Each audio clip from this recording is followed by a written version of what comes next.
Ноокат районунда унаасы оодарылып кеткен айдоочу каза болду. Бул туурасында Ош облусу боюнча жол кыймылынын коопсуздугун камсыздоо бөлүмүнөн билдиришти. 1-август күнү саат 7:30 чамасында Зулпуев айыл өкмөтүнө караштуу Кара Таш айылында Ноокат районунун тургуну өзүнүн аудио үлгүсүндөгү унаасын Ош шаарын көздөй башкарып бара жатып рулга ээ боло албай калган.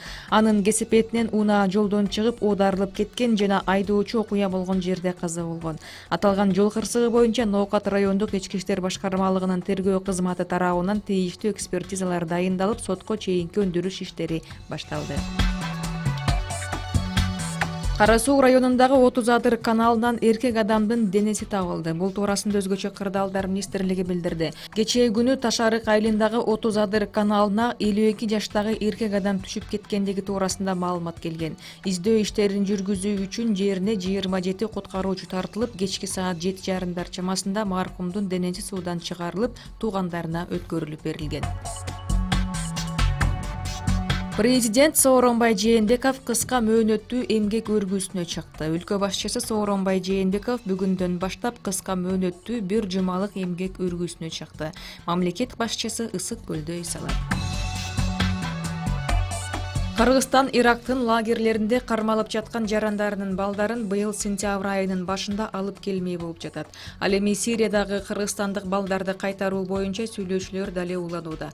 Бул туурасында бүгүн өкмөттүн маалымат кызматы билдирген.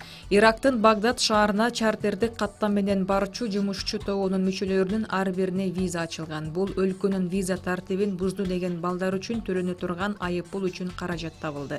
Ал эми Сириядагы качкандар лагеринде кармалып жаткан кыргыз жарандары менен жолугуп, дайынын билүү үчүн эл аралык уюмдар менен сүйлөшүүлөр Кыргызстандын Туркиядагы дипломатиялык корпусу аркылуу жүрүп жатат. Сирия менен Ирактагы кыргызстандыктарды кайтарып келүү үчүн өкмөттө вице-премьер-министр Жеңиш Разаков баштаган жумушчу тобу түзүлгөн. Улуттук коопсуздук боюнча мамлекеттик комитеттин маалыматына караганда Сирияга кеткен кыргызстандыктардын саны 850дөй. Ал эми Ирак боюнча расмий маалымат жок. Ушул күндөрү Польшада өтүп жаткан Poland Open 2019 эл аралык күрөш турниринде кыргызстандык спортчу Айсулуу Тыныбекова финалдык мелдешке чыга албай калды.